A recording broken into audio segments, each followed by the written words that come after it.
Ẹ kú dédé àsìkò yìí ní gbogbo ìtẹ́bá tí láǹfààní láti máa gbọ́ mi láti máa wò mí tó bá fẹ́ dàbí everybody ò gbọ́dọ̀ máa ronú bí everybody. Ẹ bá mi wo fọ́nrán yìí látòkè délẹ̀. Gbogbo ohun tí ẹ bá rí sí ẹ bá mi fi ránṣẹ́ sí abẹ́ comment section. A máa ń pé gbọ́n ni a kì í pé gọ̀.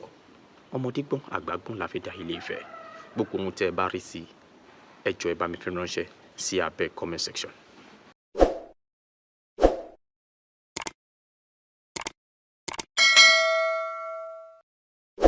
Ọ̀tẹ̀ ló ń jẹ́ ló ń pè ọ́ kò sẹ́ni tí ò lórúkọ tiẹ̀ àti wípé ọmọ kì í gọ̀ títí sẹ́ẹ̀ kó gbàgbé orúkọ ara rẹ̀. Ààfin tèmi ò nílò ìdánimọ̀ lọ́jà tó bá dọ́jà báyìí wọ́n á mọ̀ kó dọ́jà ni. Èmi tí ń tòótọ́ Samuel Owóyẹmí fẹ́lẹ́fẹ́lẹ́ láyé lórúkọ mi fẹ́lẹ́ ní gbogbo ìyẹn mọ̀ mí sí. Èmi náà kọ́ Ọlọ́run ọba òkè ló fún mi ṣe ní gbogbo ìgbà. Àǹdí wa ó ṣó lè ṣẹ́ wa bọ̀ tí ẹ bá ń wo ọ̀gá mi lẹ́gbẹ̀ẹ́ mi ìyẹn ṣó pé ẹni tí Ọlọ́run rán sí wa.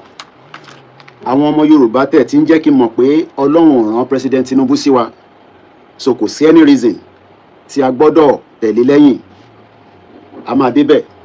Mo ṣì ń kí ìyá tó bí mi lọ́mọ k'Ọlọ́run bá mi foríjì. Mo wá dúpẹ́ fún ẹ̀yin tí ẹ ṣì dúró tí ẹ ń ṣe bí ìyá fún wa àtẹ̀yin tẹ̀ ń ṣe bí bàbá fún wa. Mo kí yín, mo dúpẹ́ fún yín torí gbogbo ìgbà tí ẹ bá ń kàn sí mi pẹ̀lú ìmọ̀ràn, pẹ̀lú òye àti ọ̀pọ̀lọpọ̀ owó tí ẹ fi ràn wá lọ́wọ́, mo dúpẹ́ fún yín. Ọpẹ́ tí mò ń dá náà ni pé látara oore ìyá tí ó bí mi àti bàbá, òun náà lẹ́yìn náà fi jàǹfààní lénìí. Mo wá kí wa pé a tún káàbọ̀. Ọ̀rọ̀ tí a ṣe ń bá lọ, ọ̀rọ̀ tó ní làákàyè, ọ̀rọ̀ tó ní ọgbọ́n tó pọ̀, òun náà ni à ń sọ lọ́dọ̀ wa nílé iṣẹ́ wa ń bí. Mo dẹ̀ dúpẹ́ pé bí àwọn kan ṣe ń tẹ̀ ń sọ nísìnyí pé ìwọ kọ́ ni last man standing, ìwọ náà ti gbàbọ̀dè fúnlẹ̀ Yorùbá, kódà àwọn ọ̀tẹ̀ expected látọ̀dọ̀ tiẹ̀. Mo ní in tó bá wọn ẹlẹ́nu ni ó máa sọ. Ẹ̀yin kọ́ lẹ dá ìṣẹ̀dá mi wá sílé ayé. Nígbà tí wọ́n máa rọ òbí tó bí mi, nígbà tó máa rọ bí tó máa bí mi kalẹ̀, ọ̀pọ̀lọpọ̀ yóò sí níbẹ̀. Nígbà tí ìyá mi dẹ̀ máa jáde láyé, èmi wà níbẹ̀, bọ̀ nígbà tó bí ìyá mi èmi ò sí níbẹ̀. Ọlọ́run á jẹ́ kí gbogbo wa ká dàgbà ká dògbó láṣẹ Èdùmàrè. Mo kọ́kọ́ lọ bẹ́ẹ̀ mo kí gbogbo ilẹ̀ káàárọ̀ òjíire. Kò sí bí a ṣe máa béèrè fún kankan tí gbogbo wa máa tọ̀ sójú kan tó máa hó. Kò sí bí a ṣe bá pọ̀ tó, bá ṣe máa ń sọ pé 60 million ni wá, ká pọ̀ jù bẹ́ẹ̀ lọ gbogbo wa ò ní tọ̀ sójú kan. Nítorí pé bí a bá ní ká tọ̀ sójú kan, àwọn kan á fi tẹ̀sìn wá nítorí pé Ọlọ́run fi nǹkan rán àwọn. Bọ̀wọ́ ti gbàgbé pé ilẹ̀ Oòduà, ilẹ̀ káàárọ̀ òjíire kò ní kankan ṣe pẹ̀lú Christianity, kò dẹ̀ ní kankan ṣe pẹ̀lú Islam. Ilẹ̀ Oòduà tá gbé kalẹ̀ tá à ń sọ̀rọ̀ lé lórí láàárọ̀ yìí, lálẹ́ yìí, lánàá, láti jẹ́ta, ọdún 5 sẹ́yìn àti tí wọ́n ti ń sọ bọ̀ kó tó di pé òyìnbó da irú mọ́ ṣàpà. Ilẹ̀ káàárọ̀ òjíire kò ń ṣe ilẹ̀ Christianity, kò dẹ̀ ń ṣe ilẹ̀ Islam. Mo kọ́kọ́ fẹ́ jẹ́ kí ìyẹn kó yé wa. So tá bá wá rí Mùsùlùmí àti Christian tí wọ́n wá ń sọ léni pé Ọlọ́run fi nǹkan sáwọn náà táwọn náà fi ń rí nǹkan, a gbà pé bẹ́ẹ̀ náà lórí. Bọ̀ ẹ lè mọ̀ tó ilẹ̀ Oòduà tó ti di pé bẹ̀lẹ̀ yín náà sọ̀kalẹ̀ sí yàtọ̀ sáwọn ọmọ tó bí sí diaspora, ẹ lè mọ̀ tó. Ẹ lè mọ̀ tó ilẹ̀ yẹn àfi tá a bá kàn sọ pé a ní miracle, Ọlọ́run fi ràn wọ́n wá, a wà lórí òkè kan. Orí òkè ta ti ń lọ yẹn náà nílẹ̀ Oòduà náà ló wà, yàtọ̀ sáwọn tó ń lọ Saudi Arabia tó lọ ń ṣe hajj tó lọ ń ṣe umura. Bọ̀ tó bá ṣì ń kírun nílẹ̀ Oòduà, nílẹ̀ káàárọ̀ òjíire, orí ilẹ̀ yẹn náà ni orí ilẹ̀ tí wọ́n ti ń ṣẹbọ, tí wọ́n ti ń ṣe ọ̀pọ̀lọpọ̀ nǹkan kí Islam àti Christianity tó dé. Mo wá dúpẹ́ pé nílé iṣẹ́ tiwa níbí à ń tako ẹ̀sìn, à kì í tako ẹ̀sìn torí ẹ̀sìn tó bá wọn olúkálukú ni kó ṣe. But ẹ̀sìn kan ò lè sọ pé in ti Elédùmarè àbí ti Jésù Kristi àbí ti ànábì sọ ni pé báyìí la ṣe máa gba Yorùbá nation. Mo rò pé ẹ̀sìn kankan ó ti jáde wá sọ fún mi pé báyìí ni ẹ ṣe máa gba Yorùbá nation, ìyẹn láàrin Christianity àti Islam. Mo rò pé ẹ̀sìn méjèèjì ó ti fún wa ní concrete way tí a fẹ́ fi gba Yorùbá nation. Ká tó lọ síbẹ̀, mo dúpẹ́ fún ọpọlọ tí mo rí gbà láti ọ̀dọ̀ bàbá wa Professor Akintoye ìyẹn Alana. Mo dẹ̀ dúpẹ́ fún ọpọlọ tí mo rí jẹ látara pé mo gbé nílùú òyìnbó. Bó bá jẹ́ pé irú èmi ò gbé nílùú òyìnbó, mo máa ń sọ àwọn tó wà nílé lẹ́ẹ̀kọ̀ọ̀kan, ẹ má máa fi àbùkù kàn wọ́n torí pé ẹ̀yin wà nílùú òyìnbó. Irú èmi nísìn tí mo jáde pátápátá nísìn pé President Tinubu 4x4, èèyàn kan tó bá máa attack mi, ẹ lè fi lóyìnbó, ẹ lè fi irú mi jẹ. Ẹ lè sọ pé ebi ń pa ni, ìyà ń jẹ ni, nǹkan kan, ìyẹn àwáwí ọ̀rọ̀ ni. Torí pé mo ti wà nílùú òyìnbó for 30 years. So bóyá àwọn tó bá wà nílé lẹ lè máa fi yẹn ṣe camouflage fún. Mo ṣẹ̀dé níjọ́ Monday ní padà sí London. 10 days ni mo lọ ṣe ní Nàìjíríà. 11 days ni kò bá jẹ́, but ó jẹ́ 10 days. Mo dẹ̀ dúpẹ́ pé ìrìn àjò tí mo rìn nínú Nàìjíríà à ń rí result ẹ̀ látara in táwọn ọba wa ti sọ fún wa pé ó máa padà ṣẹlẹ̀. Mo rí ẹni tó pè mí gan tó ní àwọn ọba tá à ń sọ yìí náà, púpọ̀ nínú wọn náà wọ́n ò wọ́dì ọba. Lóòótọ́ ẹ bá sọ bẹ́ẹ̀, but in tí wọ́n ń pè ní custodian suit tọ́jú kò lé lórí, àpèrè tó wà lórí ẹ̀yẹn, ó ti di dandan pé ká máa ṣe n tó tọ́ tó yẹ láti fi ṣàpọ́nlé fún wọn. Láti bàbá wa Ọọ̀ni òrìṣà kábíyèsí bàbá mú kíyísà, títí dé bàbá wa láàfin àti ìlú Èkó, bàbá wa Kíolú, bàbá wa Bàrígà, títí dé Èkótì àti Anita Mọ́ríkọ àti Táàmù. Mo ní Yorùbá nation tí a gbé ẹsẹ̀ lé lórí, kò ń ṣe gbogbo ọmọ Yorùbá ló fẹ́ nígbà tá a gbé dání.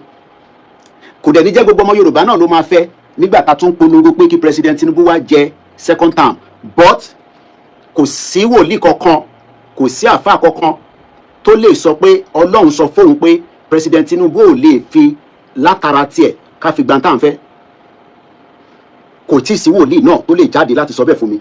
Kò tí ì sí babaláwo gan tó lè sọ bẹ́ẹ̀, nítorí pé ìṣẹ̀dá tí ọba Elédùmarè dá gbogbo wa sílẹ̀ Oòduà, ó mọ tó dá, ó mọ àsìkò tó dá, ó mọ ìgbà tó máa ṣiṣẹ́, ó mọ ìwúlò tó máa ṣe fún ìgbà tó máa wúlò.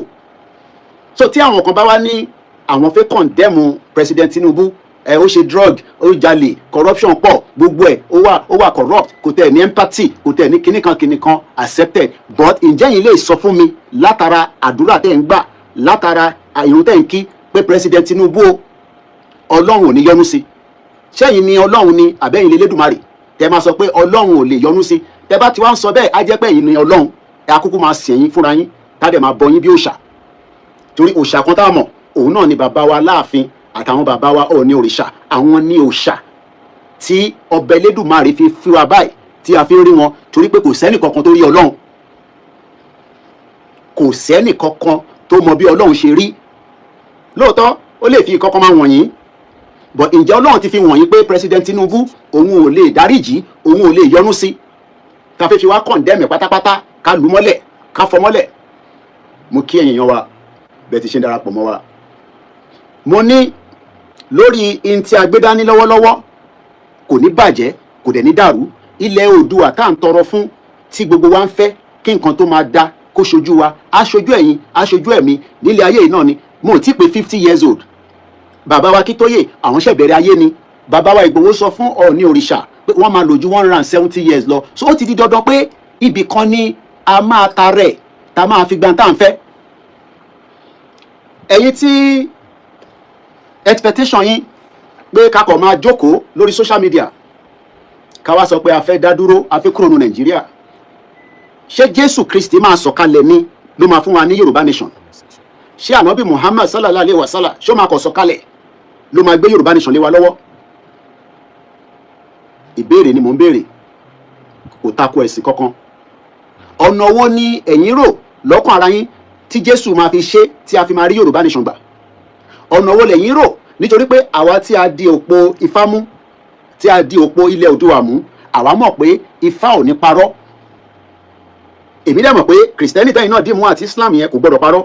But ǹjẹ́ yín lẹ máa sọ fún àwa pé n tọ́lọ́run sọ fún yín pé kò lè lo President Tinubu? Ta lẹ́yìn tí Ọlọ́run máa fún yín ní mẹ́sẹ̀gì yẹn tẹ́ máa wá sọ fún wa báyìí ká dẹ̀ máa gbàgbọ́? Tí ẹ dẹ̀ expect pé kí n gbàgbọ́ pé Ọlọ́run fi wọ̀nyí, Ọlọ́run ti fi gàgẹ́ wọ̀nyí nínú yàrá yín, níbi tẹ́tí ń pe Ọlọ́run Jésù Kristi, ànábì Muhammad sallallahu alayhi wa sallam, tẹ́tí ń fa tẹ̀sùbà, tẹ́tí ń kí wákàtí márùn-ún. Ǹjẹ́ Ọlọ́run fi wọ̀nyí? Ǹjẹ́ lè fún mi ní evidence pé Ọlọ́run ti sọ fún yín pé kò lè lo President Bola Ahmed Tinubu fún gbogbo tá à ń fẹ́, àtẹni tó fẹ́ restructure, àtẹni tó fẹ́ Yorùbá nation àti ìlọsíwájú ilẹ̀ Yorùbá? Ǹjẹ́ lè jáde kẹ́ sọ bẹ́ẹ̀ fún mi? Ǹjẹ́ lè fún mi ní ẹ̀rí bẹ́ẹ̀ ṣe bá Ọlọ́run yẹn sọ̀rọ̀ tó dẹ̀ gbé mẹ́sẹ̀jì yẹn wá bá yín nínú yàrá yín nínú ibi tẹ́ ti ń ṣe àlùwà pé òun ò lè dáríjì president Tinubu gan pẹ̀lẹ́ṣẹ̀ tó ṣẹ̀ ṣẹ̀bẹ́yìn náà ti ṣẹ̀ àbí kò sẹ́ni tó ṣẹ̀ rí. ó ti fi hàn pé gbogbo wa ò lè tọ̀ sójú kan. bá a ṣe ti Tinubu náà èyí tá à ń fẹ́ náà ọ̀nà kan náà rí ó máa gbà jáde. mo kẹ́yìn tí ẹ ti darapọ̀ mọ́ wa mo fi kíkí bàbá Akíntóyè mo fi kí gbogbo àwa ọmọ Oòduà àwa ọmọ káàárọ̀ òjíire mo kí wa pé bí ẹ bá lọ bí ẹ bá bọ̀ èmi Ìgbòho bàbá Akíntóyè àwa mẹ́ta yẹn lè dà wá nù nítorí pé ìrìn àjò tí ọba Elédùmarè gbélé wa lọ́wọ́ ta ti ń tọ̀ lọ́wọ́ tá à ń ṣe lọ́wọ́lọ́wọ́ kò ní dàrú mọ́ wa lọ́wọ́. torí mo rí pé ẹjọ́ pọ̀ gan láàrin àwa Yorùbá aláìkí ká kọ átíkù ká sọ̀rọ̀ but a fẹ́ action. nígbà tí a gbé ọ̀rọ̀ Yorùbá nation jáde ó níwọ̀nba action tí ọmọ Yorùbá fẹ́ gbé but action tó wà nílẹ̀ nísìn tá à ń tò lọ́wọ́ nísìn òun ni pé president Tinubu ó gbọ́dọ̀ padà wá láti wá parí second term ẹ̀. bó bá wá wọn gbogbo ọmọ Yorùbá tán náà wọ́n fẹ́ ẹ̀yin ẹ lọ sọ fún Ọlọ́run kọ́lọ́run wá fún yín ní message kẹsẹ̀ padà wá fáwọn náà ní message pé ẹ ti bá Ọlọ́run sọ̀rọ̀ o ìtọ́lọ́run sọ lélẹ̀. torí èmi ò tí ì rí wòlíì kankan tó lè sọ fún mi lálẹ́ àbí àáfà tó lè sọ fún mi àbí babaláwo pé Ọlọ́run tí à ń pè ní gbogbo ọ̀nà tá à ń pè kò lè lo Aṣíwájú Bọ́lá Ahmed Tinubu fún nǹkan tá à ń fẹ́. èmi ti sọ tẹ́lẹ̀ rí pé ṣé mo trust ẹ̀ mo ní mo trust ẹ̀ tara lèmi fi ń sọ̀rọ̀ yẹn kò ń ṣe tẹ̀mí kò ń ṣe ti Ifá kò ń ṣe ti Islam kò ń ṣe ti Christianity tara lèmi fi ń sọ but ẹ̀yin ẹ wá bá mi fi ẹ̀mí fi sọ ẹ wá bá mi lo tẹ̀mí láti jẹ́ kó yé mi pé president Tinubu ní alẹ́ yìí 13th August 2026 ní aago 10 ó kọjá 15 minutes ní ọ̀sán lẹ́yìn wà ní àárọ̀ lẹ́yìn wà ní pé Ọlọ́run ò lè lo president Bọ́lá Ahmed Tinubu fún kan tá à ń tọrọ fún ilẹ̀ Yorùbá tó bá jẹ́ pé lóòótọ́ lẹ́yìn bá Ọlọ́run yẹn sọ̀rọ̀ torí pé gbogbo à ń bá Ọlọ́run sọ̀rọ̀ yẹn kò sẹ́ni tí Ọlọ́run ò lè bá sọ̀rọ̀ kò sẹ́ni tí kábíyèsí Elédùmarè tí kò lè bá sọ̀rọ̀ ẹ̀yin nìkan kọ́ lọ́lọ́run bá sọ̀rọ̀ kò bá wa sọ̀rọ̀ but ó gbé nǹkan sí wa lára ta fi ń lo làákàyè wa ta fi ń sọ̀rọ̀ tó fi di pé ó ń dún kò dẹ̀ ní ya mọ́ wa lọ́wọ́. mo dẹ̀ ṣe ń sọ kò ń ṣe tẹnu kò ń ṣe ti gbéraga ibi tí mo bá ṣe dé nípa pé kílẹ̀ Yorùbá kó dúró ẹnì kankan ẹ sáré ẹ̀ nípa kódà ẹ sá eré yẹn ẹ lè ba kò ń ṣe pa fi ń dẹnu nítorí pé aláàgùn ṣiṣẹ́ yẹn ni jáde láti inú ara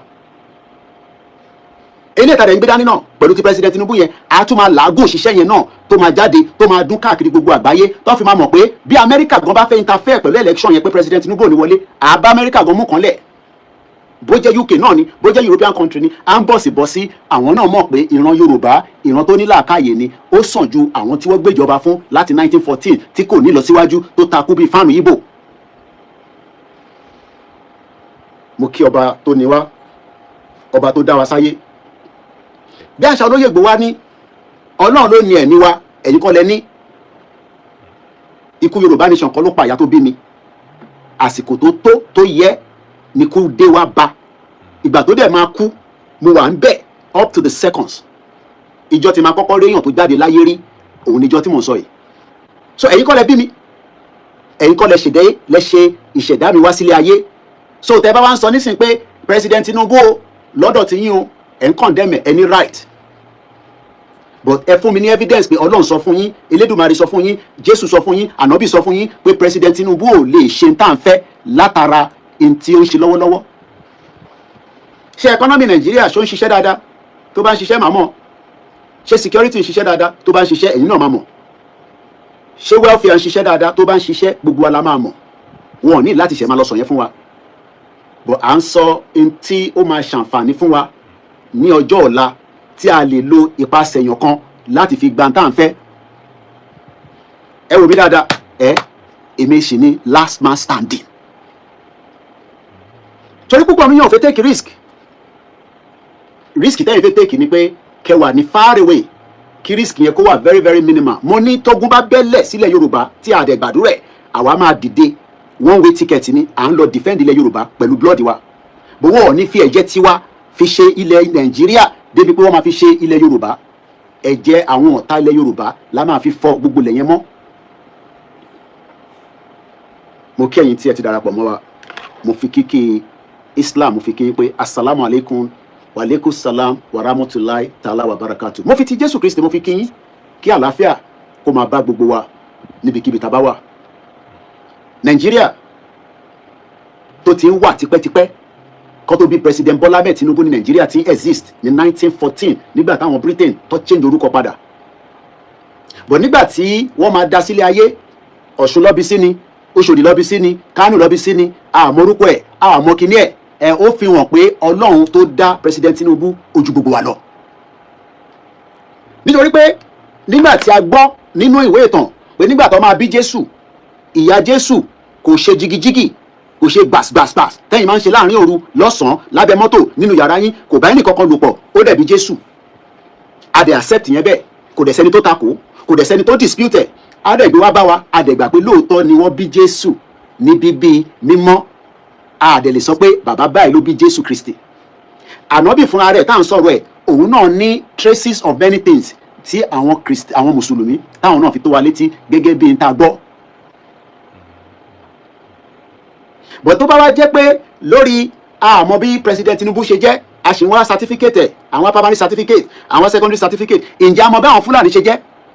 Ǹjẹ́ yìí lè fún mi ní evidence bí Fúlàní ṣe jẹ́ lórí ilẹ̀ wa? Torí àwa tá a ṣe ń wá President Tinubu primary certificate, à ń wá láàárọ̀ kùtùkùtù, à ń wá secondary school, à ń wá gbogbo àwọn tọ́jọ́ ṣe, lóòótọ́ ó wù wá kájọ mọ̀ wọ́n. Ó wù wá pé ká mọ àwọn tí wọ́n jọ ṣe kékeré. But wọ́n lè fún wa ní story tí a dẹ̀ gbà pé lóòótọ́ bí ìrìn àjò Mary tó bí Jésù bó ṣe lọ, a dẹ̀ gbà bẹ́ẹ̀, kò dẹ̀ sẹ́ni kankan tó dispute ẹ̀. Bí wọ́n ṣe sọ fún wa pé bí wọ́n ṣe dá ilẹ̀ káàárọ̀ òjíire, a dẹ̀ accept ẹ̀, a dẹ̀ dispute ẹ̀.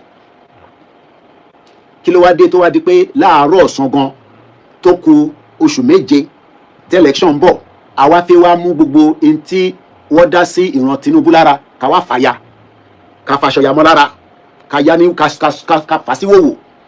Bẹ́yìn bá ṣe bẹ́ẹ̀, èmi Ọláyọmí Kóìkì President Bola Ahmed Tinubu, ẹni bá fẹ́ kú kó kú, ẹni bá fẹ́ sùn kó sùn, ẹni bá fẹ́ já sínú omi kó lọ já sínú omi. Èmi sọ pé mi máa dúró tì fún second time yìí, àjọ máa mú nǹkan lẹ̀. Ṣé Yorùbá nation ti kú? Kò kú. Ẹ̀yin àgbàlagbà náà lẹ ní ká má máa pòwe níwájú yín. Ẹni tí igi bá wó lura wọn, àkọ́kọ́ yọ tòkè, èyí tó wà lókè náà ní sí ni pé ká make sure pé a gbé President Tinubu padà sórí oyè. Torí Buhari, mo sọ fún yín, Buhari, mo rò pé gbogbo wa mọ ìran Buhari, but Buhari wá láti ta, ó jàǹfààní military time. Babangida gbasẹ́gbẹ́, Buhari lọ, President Tinubu wá lọ pé padà nígbà tí ó lulẹ̀ tí kò rí nǹkan kan ṣe. Ó wá fi jẹ president, ó wá jẹ president yẹn tán, ó ṣọdún mẹ́jọ níwọ̀nba tí capacity ẹ̀ gbé, kò sẹ́ni tó takò. But nígbà tó wá di ti President Tinubu nísìn, àwa Yorùbá wá ń ṣe analysis. Ṣé Tinubu ní empathy? Ṣé Buhari ní empathy nígbà tó kó Fúlàní wọlé tó ń pa wá, tó ń gé wa lórí? Ọ̀rọ̀ tó wà nílẹ̀ ṣe mọ̀ pé nígbà táwọn ṣe Yorùbá nation náà, báwọn kan ṣe takò náà nìyẹn. So ìyẹn àwa ìyá tó bí mi jẹ́ kó yé mi pé gbogbo ń tó bá ṣe sí ẹ, gbogbo ń tó bá fi sọ̀rọ̀ sí ẹ, ìwọ máa wo ohun tí ìwọ gbé dání yẹn, má jẹ́ kó distracted. Torí mo mọ̀ pé eléyìí tá tún tẹsẹ̀ bọ̀ yìí, distraction, oríṣiríṣi comment, oríṣiríṣi message. Ìyàwó mi bẹ̀ mí lálẹ́ yìí kí n tó jáde. Ṣe mọ̀ pé tẹ́lẹ̀ nígbà tí ojú ogun le, a make sure pé family wa a fi bò wọ́n. Mo ti jẹ́ kó yé yín pé ká tó bẹ̀rẹ̀ Yorùbá nation, lọ bẹ Elédùmarè ti fi ìyàwó méjì ló ti fi kẹ́ mi tí mo dẹ̀ ń tọ́jú wọn. Mo dẹ̀ dúpẹ́ láwọn in-laws mi. Ó wá bẹ̀ mí, ìyàwó mi tó wà nílé, ó ní gbogbo message tó fẹ́ kà jáde nínú fóònù yẹn fi yá fi mi fi sílẹ̀. But nígbà tó ti fún àwọn yẹn lésì padà nínú WhatsApp yẹn, ìyẹn náà ti dà bẹ́ẹ̀. Ìfẹ́ tí mo ní sí, màá fi yẹn sílẹ̀ bẹ́ẹ̀. Ẹ wojú mi dáadáa, ẹ wojú mi dáadáa, ẹ wò mí dáadáa. Tẹ́ ẹ bá mọ bàbá tó bí mi, tí ẹ bá mọ bàbá tó bí mi, black and white lélẹ̀, kò ń ṣe coloured, black and white òun lẹ́ ń wò yìí. Bàbá yìí ló ń pè ní Mojid Ọmọ́táyọ̀ Kóìkì níjẹ̀bú Òde. Òun tí ó lo ìgbà tiẹ̀, Ebenezer Obeki, èmi ń lo ìgbà tèmi lọ́wọ́lọ́wọ́ tó ń dún, tó dẹ̀ máa dún, tí kò dẹ̀ sẹ́ni kankan tó lè mú wálẹ̀ láṣẹ Èdùmàrè, àfi tó bá jẹ́ pé mo ti gbàbọ̀dè fúnlẹ̀ Yorùbá. Torí pé bàbá yìí kò gbàbọ̀dè tó fi jáde láyé tọ́lọ́run fi pè. Ikú kan rẹ̀ nípa wa nísìn, a máa gbó, a máa tọ́, a máa jẹ gbogbo àǹfààní tó ń bẹ nílẹ̀ káàárọ̀ òjíire. Àmọ́ ẹ jẹ́ kó yé mi pé Ọlọ́run sọ fún yín nínú ìran tẹ́ ń rí pé President Tinubu ò lè ṣe tá à ń fẹ́. Ẹ̀yẹn wá fún mi ní mẹ́sẹ̀gì yẹn, ẹ kò send audio sí mi pé nígbà tẹ́ ń bá Ọlọ́run sọ̀rọ̀ lórí àpáta, Ọlọ́run kọ̀ wá ń yọjú sí yín, ó wá deliver mẹ́sẹ̀gì fún yín pé òun ò lè lo President Tinubu. Màá máa worship ẹ̀yin, màá wá fi Ọlọ́run Elédùmarè táwa ń pè yẹn màá fi sílẹ̀. But tó ẹ́ mo mọ̀ pé rọ́ ni ẹ lè mi ró mẹ́sẹ̀gì yẹn jáde torí pé Ọlọ́run tí gbogbo yín ń pè yẹn àti Jésù àti ànábì àti àwa tá gbé ti irúmọlẹ̀, àwọn ìyá Oòduà, àwọn ìyá dáadáa, àwọn Ṣàngó, àwọn èṣù tí gbogbo wa jọ gbé dání, Ọlọ́run ò lè pass irú mẹ́sẹ̀gì bẹ́ẹ̀ yẹn fẹ́ni kankan torí Ọlọ́run tí gbogbo wa jọ ń pè yẹn kò ń ṣe alábòsí. Àwọn èèyàn ni alábòsí. Àwọn èèyàn la máa mú nǹkan fún yàn tó ṣeé ṣe kó fẹ́ ṣìwò. Tí bá mú nǹkan fún ẹ báyìí nísìn, wàá fẹ́ wo kí ló wà nú ẹ̀, kò dẹ̀ ju ta fi ń pa ètè lọ tó lè wo pé bí góòlù ni kí wọn náà sáré lù mọ́lẹ̀. Ẹni tí Elédùmarè fi ju gbogbo wa lọ nìyẹn, ẹni tí ànábì fi ju gbogbo wa lọ nìyẹn. Kò dẹ̀ sẹ́ni kankan tó lè fi nǹkan kan rú wa lójú. Èmi máa ń sọ̀rọ̀ pẹ̀lú evidence mi. So kíyàn kan máa sọ fún wa pé yẹn tẹ gbé dání yẹn, yẹn tẹ̀ ń ṣe yẹn, kíní kan ẹ̀ tuntun ẹ̀ dànù. Nínú ilé tí àwa sọ rí kalẹ̀ sí tá à ń gbé, òun lélẹ́yìí. Bí a ṣe ní Bible nínú ilé yìí, bẹ́ẹ̀ náà la ní Quran. Bí a ṣe ní Bible, bẹ́ẹ̀ náà la ní Quran. Bẹ́ẹ̀ náà la ṣe ìṣẹ̀ṣe. In tó bá wọn olúkálukú ló máa fi lé ayé ẹ̀ ṣe. In tẹ́yìn sìn yẹn, ẹ wá jẹ́ kó yé mi pé Ọlọ́run ti fi wọ̀nyí o pé kò lè lo Aṣíwájú Bọ́lá Ahmed Tinubu lórí ilẹ̀ káàárọ̀ òjíire. Àwa jẹ́ pé ẹ̀yin la máa sìn, ẹ̀yin wá jẹ́ gẹ́gẹ́ bí Ọlọ́run. So ẹ̀yin nìkan lẹ máa kọ́kọ́ sin Ọlọ́run. Àwọn bàbá tó sin Ọlọ́run níwájú náà ní ti CAC, ìjọ mímọ́, ní ti Celestial, àbí àwọn sheik, àwọn búlàlà tí Ọlọ́run tó ṣiṣẹ́ ṣé wọn bá táwọn ṣe náà ni fi ń sọ pé aṣíwájú wo lẹ́yìn, kí la aṣíwájú ṣe fún yín? Ẹ̀yin dẹ̀ náà ń sin Ọlọ́run. Ẹ̀yin tí ń tara èèyàn ẹ ti fi ń ṣe Ọlọ́run nìyẹn. Kí la gbé kí la jù? Ẹ̀mí tó yẹ pé tó mí tó ń lọ yìí tó bá ti já ó lọ nìyẹn.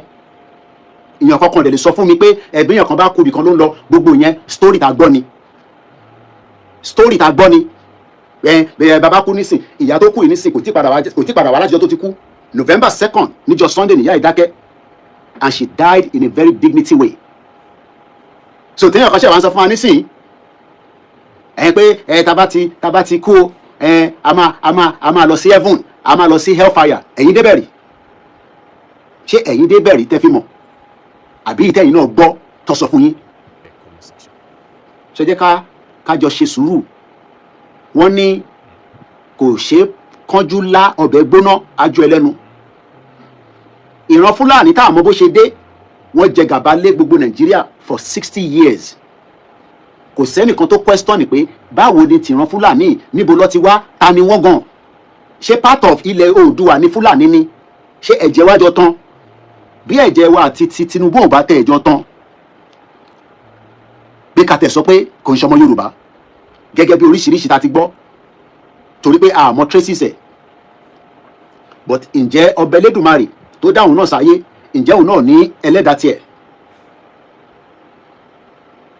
Àbí Tinubu ló máa kọ́kọ́ jẹ́ politician tó ń bẹ nínú Nàìjíríà tí ó ti ṣe worst ju àwọn tí wọ́n ti ṣe tẹ́lẹ̀ lọ? Ẹ̀yin tí ẹ̀ ní ẹ fẹ́ gba Yorùbá nation torí ẹ̀yin ò fẹ́ gba Yorùbá nation as far as I'm concerned. Ẹ̀yin ò fẹ́ gba Yorùbá nation. Gbogbo ètò náà fẹ́ gba Yorùbá nation tí a wá wà ní situation tàdé yìí, ẹ wá attack Tinubu, ẹ̀yin gangan kọ́ lẹ fẹ́ gba Yorùbá nation. I don't think so. I don't think you really want Yorùbá nation because ẹni tó bá fẹ́ Yorùbá nation tí ó dẹ̀ ń gbé ní Nàìjíríà, tó ń gbé ní Africa country kan tó bá wà, tó ń gbé ní Europe, tó ń gbé ní Asia, tó ń gbé ní America, tó ń gbé ní the 7 continents of the world, ẹ wá sọ fún Koiki báwo lẹ ṣe fẹ́ gba Yorùbá nation yẹn in a simple format. Mo fẹ́ story, mo fẹ́ analysis kankan tó pọ̀, ẹ kò fi audio sílẹ̀ fún mi pé Koiki báyìí la ṣe máa gba Yorùbá nation yẹn without President Bola Ahmed Tinubu. Báwo ni a ṣe fẹ́ gba Yorùbá nation yẹn? Mo ń béèrè lálẹ́ torí ìbéèrè yẹn èmi mọ̀, bọ̀ mo fẹ́ kẹ́yìn wá sọ bá ṣe fẹ́ gba Yorùbá nation yẹn. ní gbogbo mídíà pátápátá tó gbé Yorùbá nation dání, èmi nìkan ni mo ní tá a bá ja ogun a lè gba Yorùbá nation, tí a bá ja ogun a lè gba Yorùbá nation kankan. Èmi nìkan ni mo dúró lé lórí pé tá a bá bọ́ sórí M1 ká ja ogun gidi. So ogun tá a wá fẹ́ jà yẹn, ṣé àsìkò ilé ẹ̀ ká lọ ja ogun yẹn nígbà tí Tinubu wà níbẹ̀? Ogun tá a jà nígbà tí Buhari wà níbẹ̀? Ogun tí ẹ lọ jà nígbà tí Fúlàní wà níbẹ̀, tí àgbógun yẹn lọ jà, tí opportunity dẹ̀ yọ fún wa ní many times láti ja ogun yẹn, ẹni máa kú, ẹni máa yè. Nígbà tó lọ attack Ìgbòho mọ́nu ilé, ogun kan nìyẹn tó yẹ ká jà kí Nàìjíríà dẹ̀ end.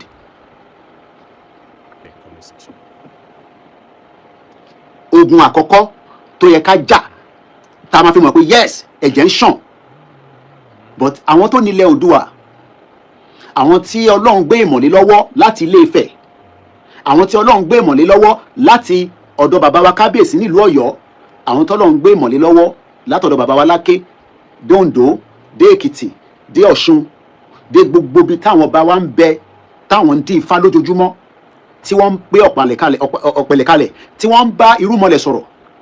Wọ́n mọ̀ pé ogun tá máa jà kò ń ṣogun tó máa mú ẹ̀jẹ̀ ọmọ Oòduà lọ, torí àwọn ti sọ pé kò ní sógun tó máa mú ọmọ Oòduà kúrò lórílẹ̀. So gbogbo wa táwa wá ń pariwo pé a máa ja ogun ni, àwọn ń jẹ́ kó yé wa pé kò ní sí kankan tó ń jẹ́ ogun, àmọ́ ọ̀nà ara. Bẹ́ẹ̀ náà ṣe máa ń sọ pé in a miraculous way. Ṣebí nǹkan tí gbogbo yín máa ń sọ fún mi nìyẹn.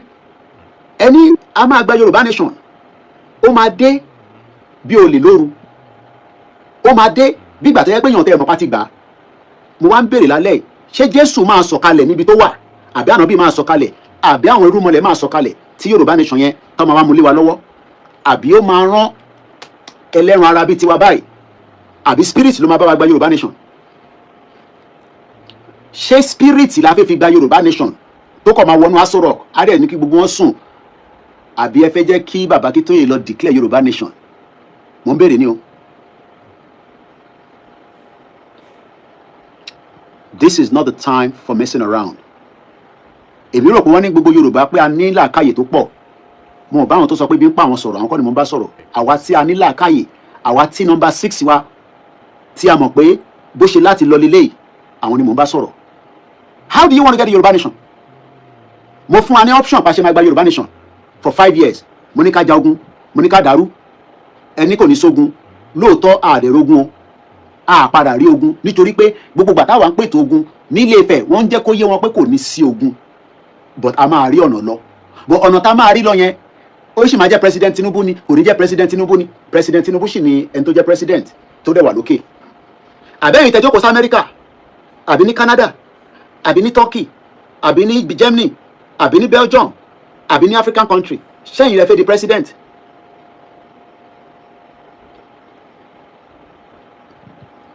It is very important not to miss an opportunity. Òyìnbó máa ń sọ kankan wá ní opportunity comes but once. Tó bá mu wàá jágbà, wàá wá sáré pẹ̀lú ẹ̀. Ẹ lọ wo nígbà tí ọmọ Jamaica yẹn, ẹ fún mi lórúkọ ẹ̀, tó máa ń sáré, tó máa ń sá 100 meter yẹn, tó máa ń bá wọn sá 400. Tó bá gbéra báyìí, speed tó ń bá lọ yẹn ló máa fi end.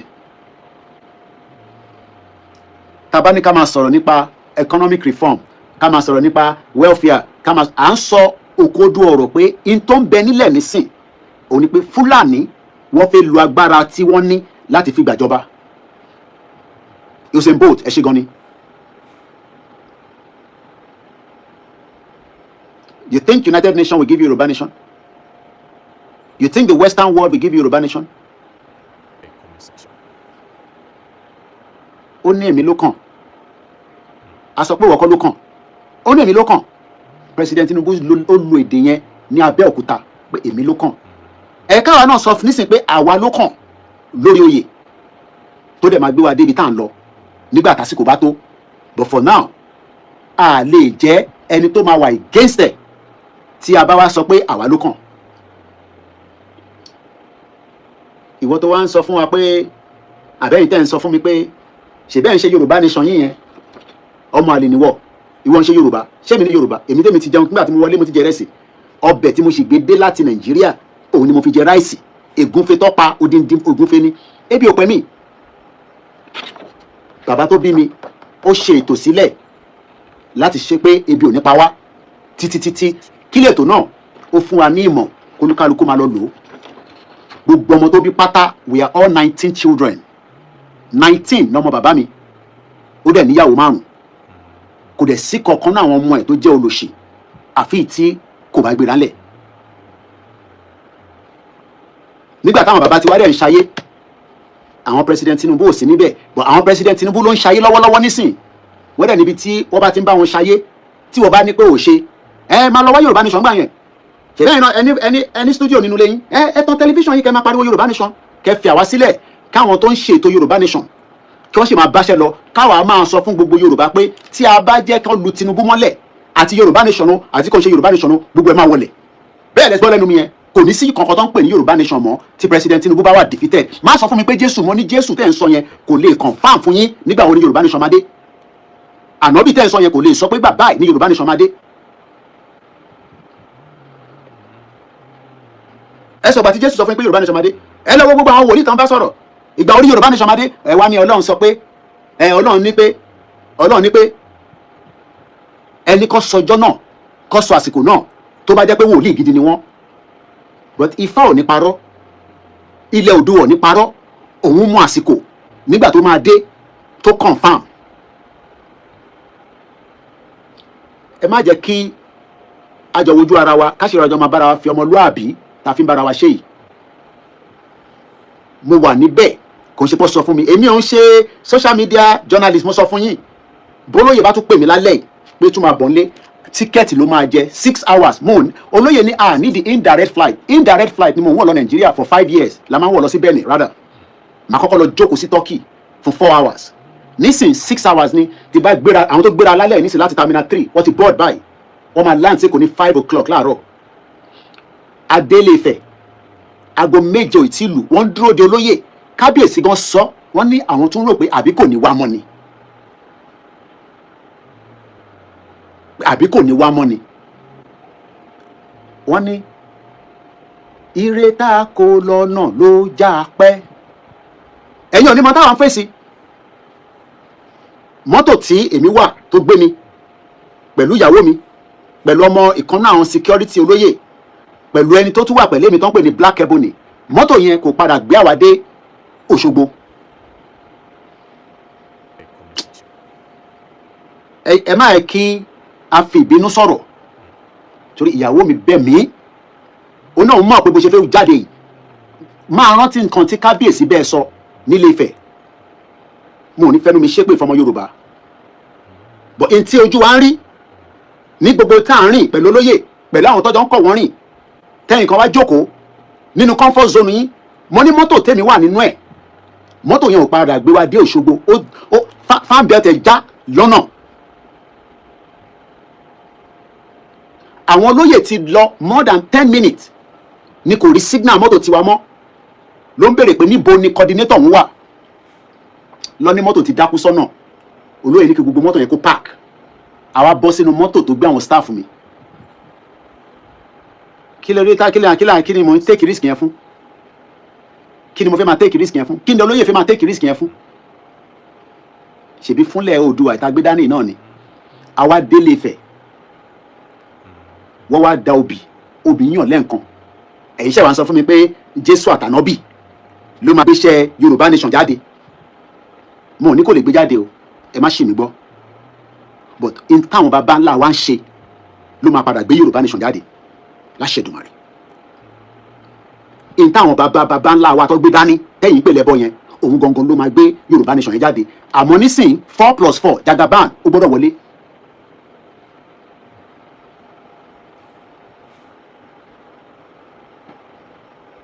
Ẹ ní agbára politics lọ́wọ́, a náà fi gba Yorùbá Nation. So tí agbára tí wọ́n wà lọ́wọ́ nísìn kí aláwẹ̀ kó bọ́ sọ́wọ́ Peter Obi, kó bọ́ sọ́wọ́ Àtíkù, àbí àwa lu agbára Jésù àti Quran méjèèjì náà lélẹ̀, àwa fi bá Peter Obi àti Àtíkù jà. Torí mo mọ̀ pé àwọn alálẹ̀ wà máa wò wá lọ báyìí, torí àwọn bàbá wa jẹ́ kó yé wa nínú palace pé Jésù ló máa ń pẹ́ láti mú èèyàn ànábì a máa pẹ́. Tó bá ti dalẹ̀ ilẹ̀ Yorùbá, tẹ́yìn rò pa wa ti dalẹ̀ nísìn, ilẹ̀ máa yọ̀ wá, but nígbà tá a dalẹ̀ ilẹ̀ ò lè yọ̀ wá. Gbogbo ẹnikẹ́ni tó bá dẹ̀ ń sọ pé lórí pé mò ń pe President Tinubu, ẹ wá fẹ́ fi ọ̀rọ̀ òdì àbẹ́ fẹ́ sọ̀rọ̀ tí ẹ rò pé á bà yín nú jẹ́, ẹ fi bẹ̀ mí nú jẹ́. Púẹ́ lẹ sọ, púẹ́ ni mo sọ fún yín. Ẹ wò ó, ojoojúmọ́ ni mo ránṣẹ́ sí níbi tó wà. Èyí tí mo lè ṣe gẹ́gẹ́ bíi tìbílẹ̀ mo ránṣẹ́ sí, kò ní sùn. Ìtorí tó bá mi sọ kó tó kú èmi ni mo mọ̀. Ebi ò pa family wa o, ìyà ò dẹ̀ jẹ wá. We are at least in a good condition and I'm well exposed. Inú mi dùn pé ẹ̀yin diaspora lè rọ mi sẹ́yìn torí gbogbo àjọ wà ní diaspora ni. I have lived here I am well exposed. Àìmọye diaspora tó kúrò nínú àdúgbò ẹ̀. Ibi tẹ́mi rìn dé in the last 10 years nínú UK yìí, mo dé the highest place kí ayé tó kú tó ń pè ní Westminster. Ẹ̀mẹ́ta ọ̀tọ̀ọ̀tọ̀ ni mo láǹfààní àti rí Queen direct tó ń sórí TV. Ẹ̀mẹ́ta ọ̀tọ̀ọ̀tọ̀ kò ń ṣe gbogbo èèyàn ló ń jẹ́ kó wọlé níjọ́ tí wọ́n máa ṣe state visit, tí wọ́n máa ṣe parliament rather not state visit. It's a privilege.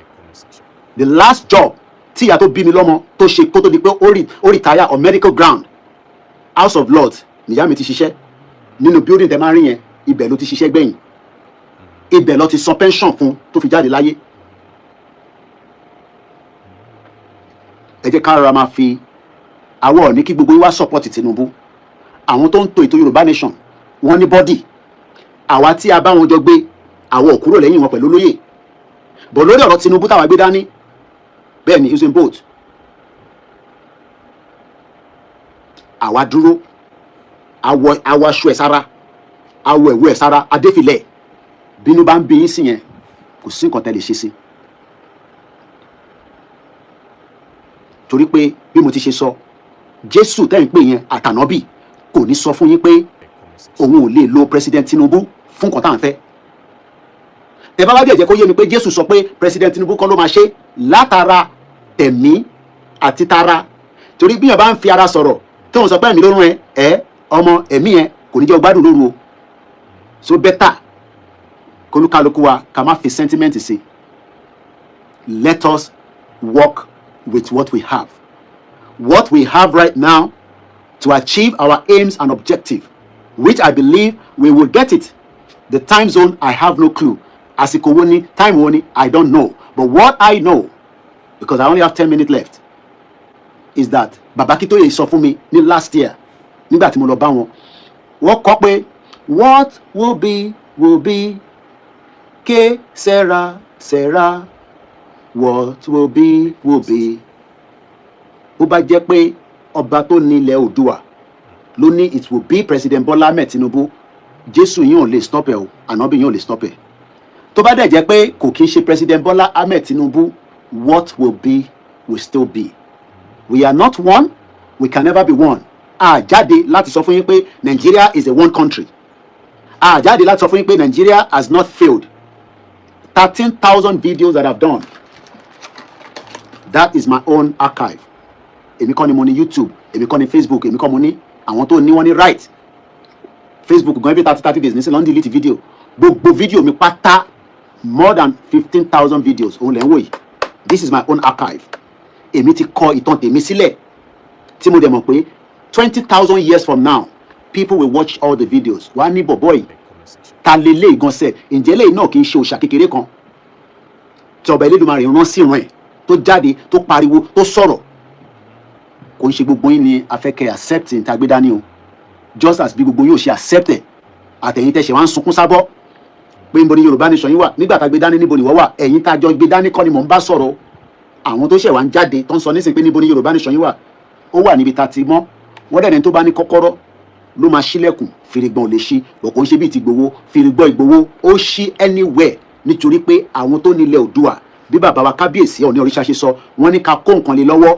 Ìgbòho ti gba nǹkan lọ́wọ́ bàbá Ọọ̀ni òrìṣà, wọ́n gba owó, wọ́n gba mọ́tò, èyí tó kù èèyàn má wọrí. Bàbá wa Aláàfin ti gbé nǹkan fún, bẹ́ẹ̀ ni àwọn bàbá ẹ̀ tó bí wọ́n gbé nǹkan lé lọ́wọ́. So he can command anything at any time. bó kò ní fi stupidity kò dẹ̀ ní fi ìgbéraga láti fi ṣe. Gbogbo ẹ̀yin tẹ́ wá náà ń pe ìpàdé kí Gani Adams àti Ìgbòho kọ́ wá parí ìjà, Ìgbòho lọ́tí náà bára wọn jà. Ẹ sọ fún Gani Adams kó rẹ̀ rẹ̀ ńlẹ̀, torí pé Ìgbòho kọ́ ló ń bá jà, àwọn ọmọ Yorùbá ló ń bá jà. Èmi ti sọ fún yín many times, Gani Adams ni mo kọ́kọ́ mọ̀ before Ìgbòho. Wọ́n dẹ̀ mọ̀ torí mo tẹ̀lé wọn dé Àkókó ní Ondo State. So tọ́ bá wá ń sọ pé wọ́n parí ìjà, ẹ lọ sọ fún àwọn tọ́jọ́ ń jókòó tọ́jọ́ ń sọ̀rọ̀ yẹn nínú conference wọn pé olóyè ọ̀bẹ ní kankan jà. Mo ò sí lẹ́kọ̀ọ́ ní 2021 ọ̀dọ̀ Gani Adams lolóyè ń lọ ni wọ́n attack ẹ̀ mọ́ Guru Maharaji. Ní Gani Adams ló ṣiṣẹ́ yẹn o, but ilé Gani Adams ni olóyè ọmọdé yẹn mọ́ ń lọ. Tó bá jẹ́ pé bọ́ ṣe attack olóyè yẹn tó dẹ̀ bá wọn faraya, gbogbo ilẹ̀ lọ wo fídíò yẹn again, olóyè bọ́ṣọ àbórí òǹdè lárẹ̀ àbórí kùmọ̀ lárẹ̀, bó ó bọ́ṣọ, àwọn aráàlú tó wà nítòsí tó bọ́lẹ̀ ní mọ́tò wọ́n fagiyọ, àwọn DSS méré. Àwa dúpẹ́ fún President Tinubu, DSS ò máa lé Ìgbòho lé nímọ̀. Mo kí brother wa the director of the DSS, brother wa Tosin, mo kí Inspector General of Police bàbá wa Disu. Àwọn tó yẹ káwọn kí nísìn nìyẹn, àráyè kí àwọn èèyàn bẹ́ẹ̀ nítorí pàwọ́ akọ́lá wà ní power nígbà tí Buhari wà níbẹ̀. Olóyè wa ń lọ ó ń bọ̀, wọ́n tún wá kó sójà fún, wọ́n kó ọlọ́pàá fún, wọ́n kó RRT fún, wọ́n kó gbogbo ohun tó need láti fi ṣe ààbò fún irú ẹkùn. Kò ṣeé fi lé ajá lọ́wọ́, ajá tó bá dánwò yóò fẹ̀jẹ̀ wẹ̀ ni. Gbogbo ẹ̀yin tẹ́ wá rò pé máa mú páàsì olóyè tí ẹ̀ rí mú ní inú ilé ẹ̀ ní January 1st 2021, kọ́lọ̀ bá mi fọ̀rún kẹ́ brother mi Àdògán àti Alhaji Fatai. Tẹ́ bá rò pé nínú ìlú ẹkùn lẹ́ máa wá wọnú ẹ̀, lẹ́ máa wá dàrú, lẹ́ máa wá fẹ́ mú páàsì olóyè sílẹ̀. Bàbá wa Ọọ̀ni òrìṣà sọ pé gbogbo ẹni tó bá dalẹ̀ olóyè ilẹ̀ máa yọ̀ yín ni. Torí àwọn ò ní dalẹ̀. Mo sọ fún olóyè, mo ní tó bá wọ ẹ̀gbẹ́ wà bá mi ń bẹ̀, tó bá wọ nǹkan wà bá mi ń bẹ̀, tó bá jẹ́ pé lórí pé ti President Tinubu tajọ gbé dání yẹn lẹ fẹ́ bínú sí wa, ẹ bínú sí wa, bọ̀ ẹ fi àwa sílẹ̀ pẹ̀lẹ́ Elédùmarè kó máa tẹ̀lé wa lẹ́yìn. Torí pé ìntàgbé dání ó tóbi ju èmi lọ, ó tóbi ju olóyè lọ, but ààbò ilẹ̀ Oòduà kò ní jẹ́ ká ṣìṣe, kò dẹ̀ ní jẹ́ ká ṣìjẹ, kò ní jẹ́ ká ṣìrìn, kò ní jẹ́ ká ṣìsọ. Èmi nìkan ni last man standing. Bẹ́ẹ̀ lẹ gbọ́ lẹ́nu mi yẹn. Mo kí bàbá mi Ọọ̀ni òrìṣà, mo kí gbogbo ọmọ Yorùbá. Ní ṣe lásán adélẹ̀ lérí ìgbà tá a máa débẹ̀, wòlíì kankan ò lè fún mi ní déètì yẹn, àfáà kankan ò lè fún mi ní déètì yẹn, but Ifá á fún wa ní déètì yẹn. Èmi ò béèrè déètì, but mo mọ̀ pé ojú ló ń kán ìbòjì, òun ń bọ̀ níbẹ̀ láṣẹ Èdùmàrè. My name is Koiki Ọláyọmí, Koiki Media, bringing the world closer to your doorstep. Ẹ tán náà bá ràn lọ́wọ́, ẹ ràn iléeṣẹ́ wa lọ́wọ́, ẹ má tara pé ìtagbé dání ẹ ní ràn lọ́wọ́, ẹ̀yin ràn lọ́wọ́ kí iṣẹ́ yẹn kó sì máa tà bó ṣe ń dùn. A ṣẹ̀ṣẹ̀ fi mẹ́yẹ bọ̀ lápò ni. Tá a bá parí election, àwa ṣe múṣẹ́ tàwọn gọ́vnọ̀. Tí gọ́vnọ̀ kan ò bá ṣiṣẹ́ nígbà tí election yìí bá tán, àbáyín mọ̀ nǹkan lẹ̀. Bọ̀ ẹ jẹ́ ká kọ́kọ́ parí election, nítorí pé ẹ̀yin gangan ni àkóbá àdábá fún àwọn ọmọ Yorùbá tí ẹ fi ṣe tó tọ́ tó yẹ fún ìran wa. Ẹ jẹ́ ká parí election, àwa bẹ̀rẹ̀ iṣẹ́ tọ̀dọ̀ ti yín. Gbogbo yín ní state kankan la máa ṣiṣẹ́ yín láti make sure pé iṣẹ́ tẹ gbọ́dọ̀ ṣe fún ìran Yorùbá kò ń ṣe Ìgbò là ń sọ, kò ń ṣe Haúsá, fún àwọn èèyàn wa ẹ gbọ́dọ̀ make sure pé gbogbo ohun tí ó bá tọ́ tó yẹ for good governance you must be able to provide it. Good night till we meet again. God bless you. God bless Yoruba land. God bless Professor Akintoye. God bless my late mother. God bless my late father. And God bless all our Kabiyesi across Yoruba land. God bless.